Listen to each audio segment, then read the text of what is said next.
Assalamualaikum warahmatullahi wabarakatuh. Selamat datang kembali teman-teman di channel Problem Catur. Semoga kita semua diberikan kesehatan dan rizki yang melimpah oleh Allah Subhanahu wa taala. Amin. Di part yang ke-10 nih teman-teman, dari pembukaan catur yang sangat tajam dimainkan oleh Grandmaster dunia dari beberapa event turnamen.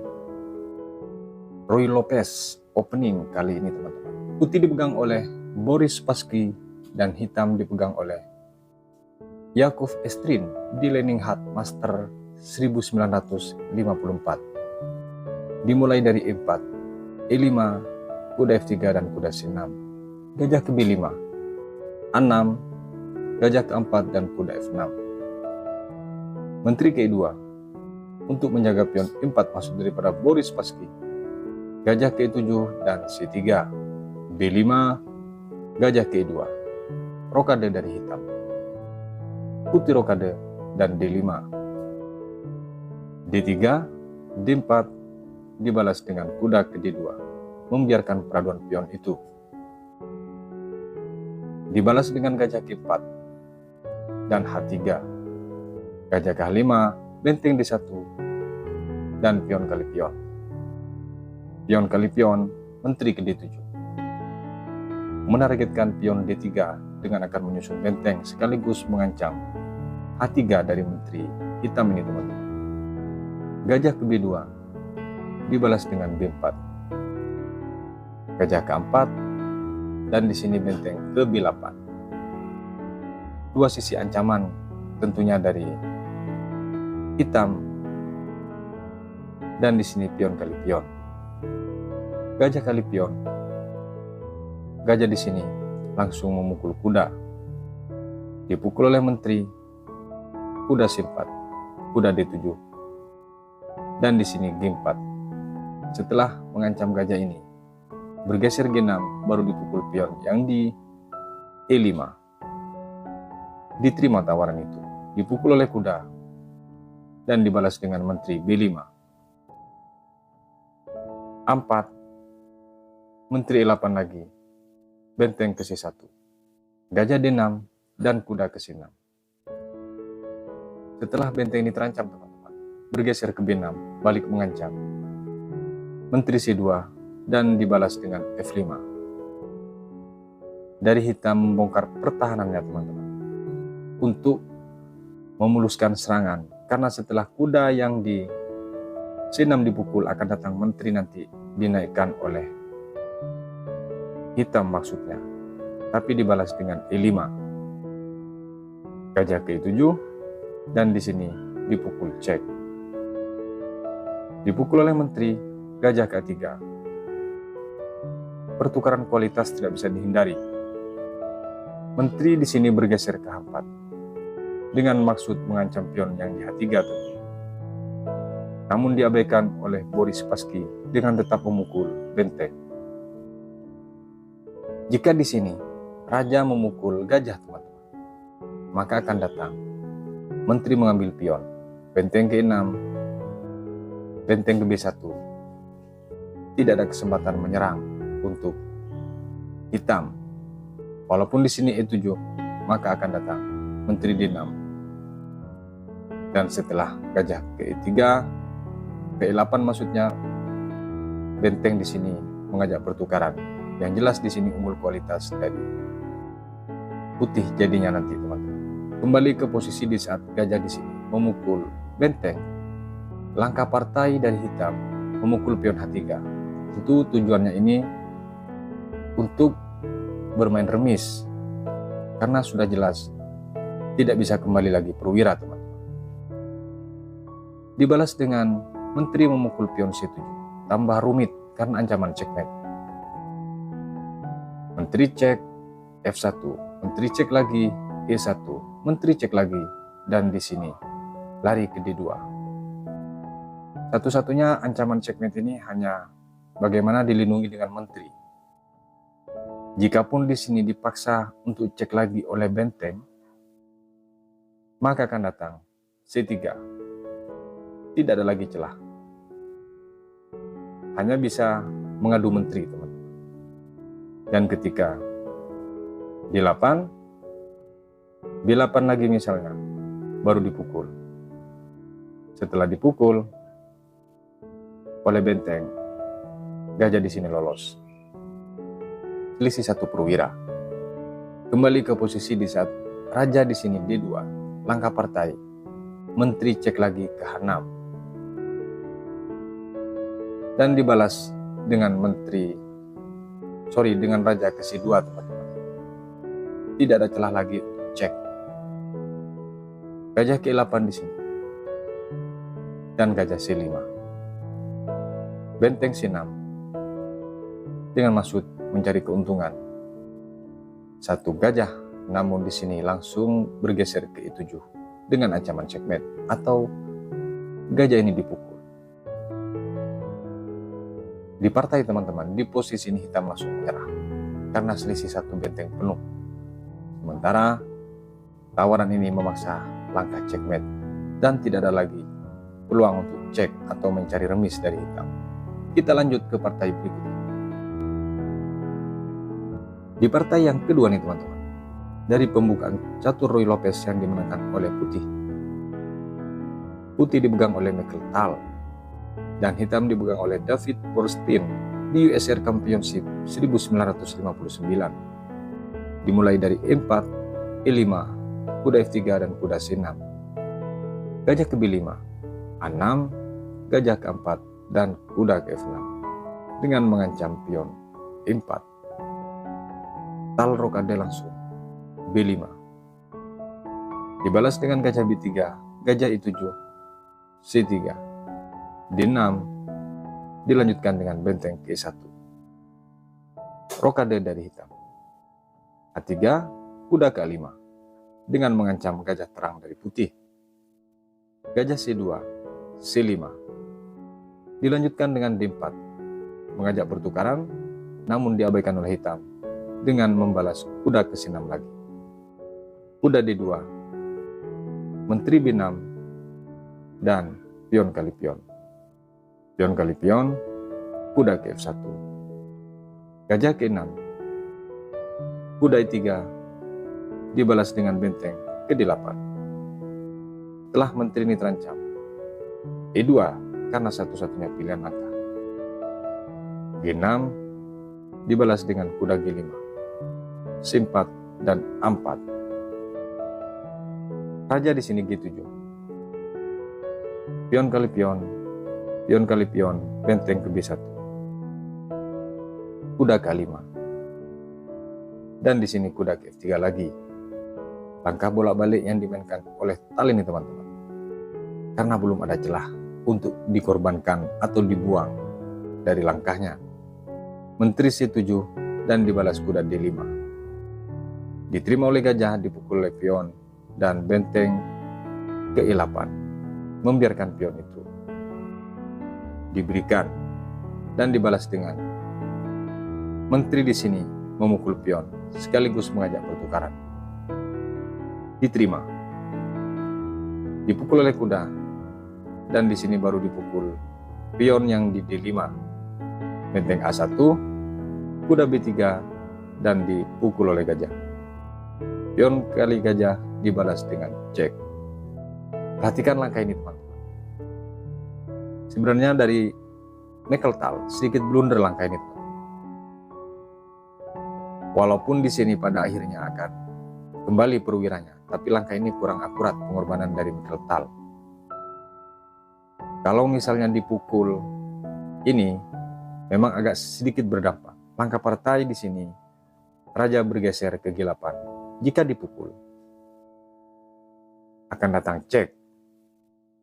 Hanya bertukar kualitas. Sementara di sini satu perwira G7 dipukul dan jika di sini benteng yang mukul, memang ada kemungkinan benteng mengancam pion terlebih dahulu.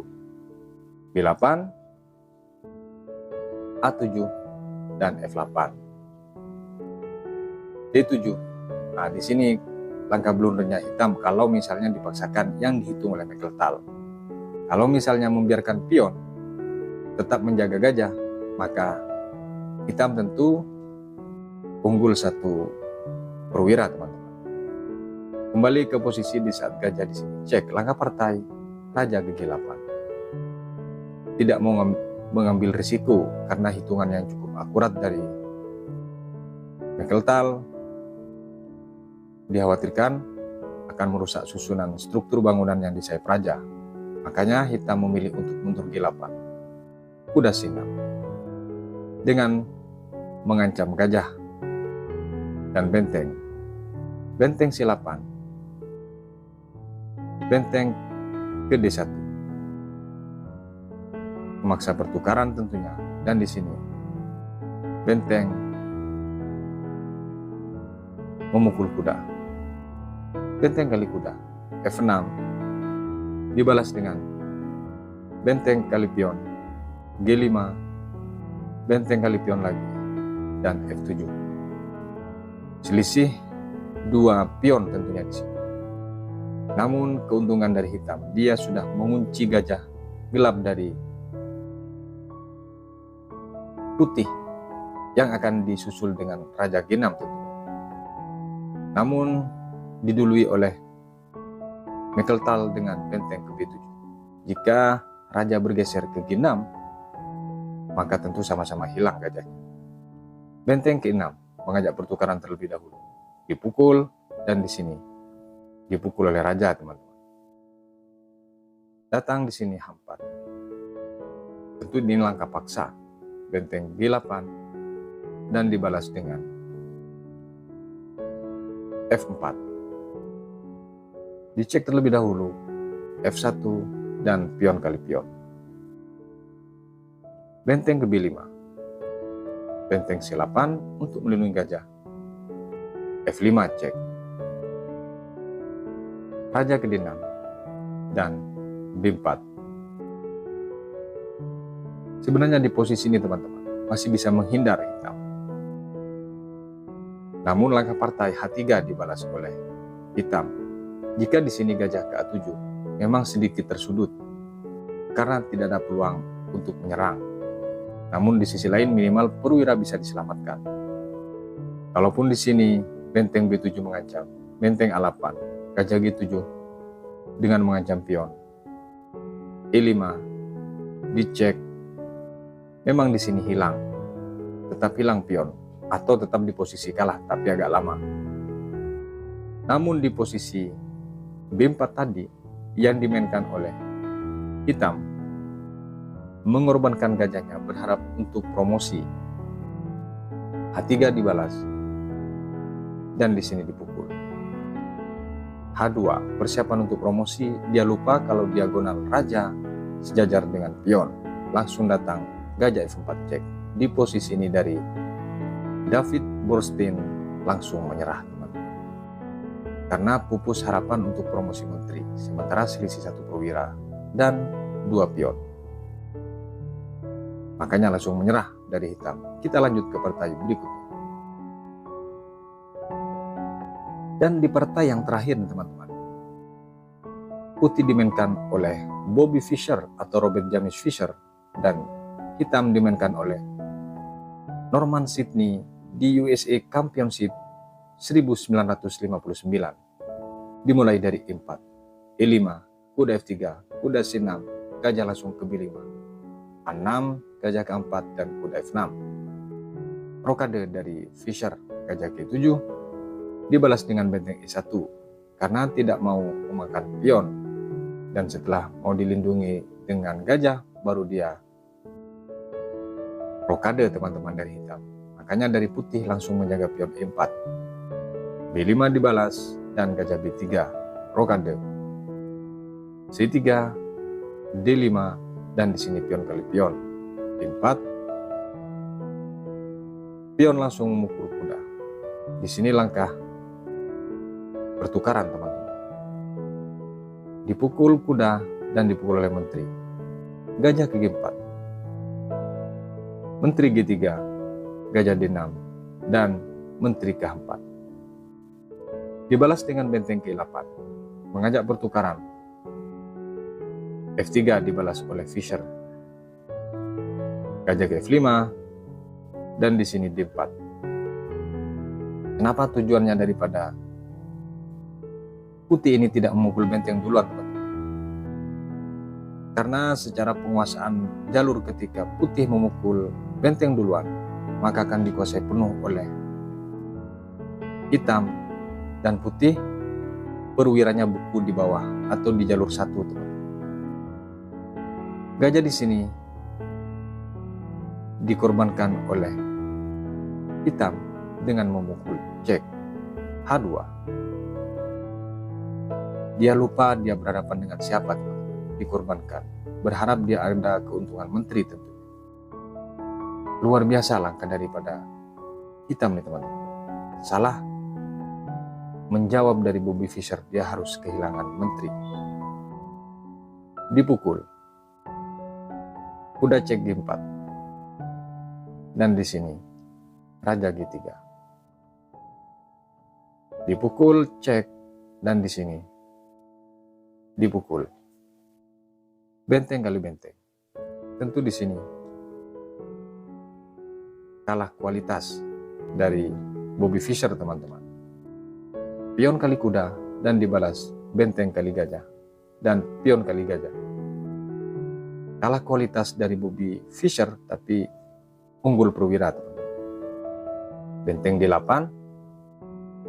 4 berniat untuk mengeluarkan perwiranya.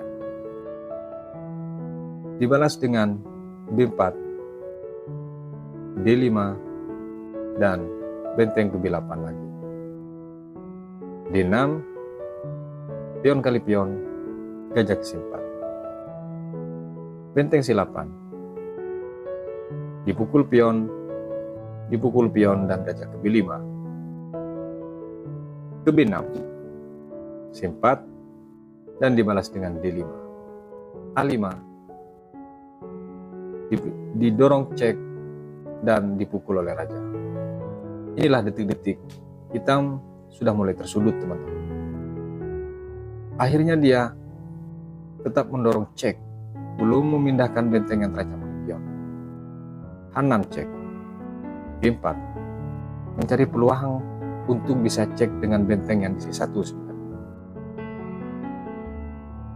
Benteng ke B8 dibalas dengan A6, persiapan untuk promosi. Pion kali pion, dan di sini A7. Jika di sini benteng kali gajah, maka menteri promosi tidak bisa dihindari.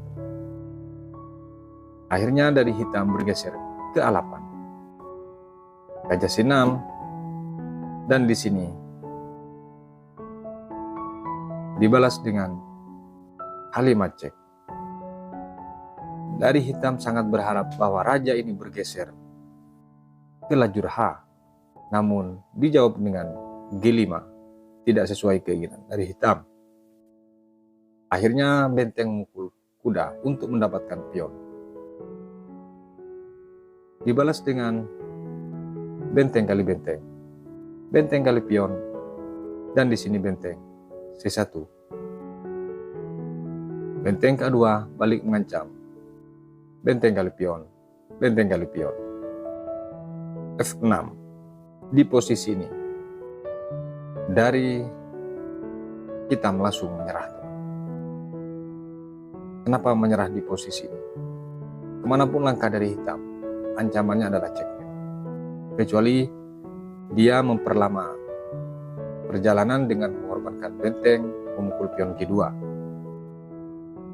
Langkah lain mungkin seperti raja ke H7. Kenapa dia menyerah? Datang gajah cek, dipaksa untuk turun lagi. A8 maka checkmate. Ada kemungkinan agak lama, yaitu benteng ke B3. Karena ancaman untuk cek terlebih dahulu. Maka di sini akan dibalas dengan gajah ke4. Jika dia memaksa cek, dipukul pion. Sementara ancaman checkmate tetap tidak bisa dihindari. C3 lagi misalnya mengajak pertukaran, maka di sini dipukul pion. Lagi-lagi ancaman checkmate tidak bisa dihindari. C5 lagi, H6. Sekarang apalagi yang mau dikorbankan oleh hitam? Jelas tidak ada. Hanya menunggu kematian dan dia tidak bisa meninggalkan lajur 8. makanya di posisi F6 dari hitam langsung menyerang. Semoga bermanfaat langkah partai dari Grandmaster Dunia dengan pembukaan Ruy Lopez. Sampai berjumpa di video berikutnya. Wassalamualaikum warahmatullahi wabarakatuh.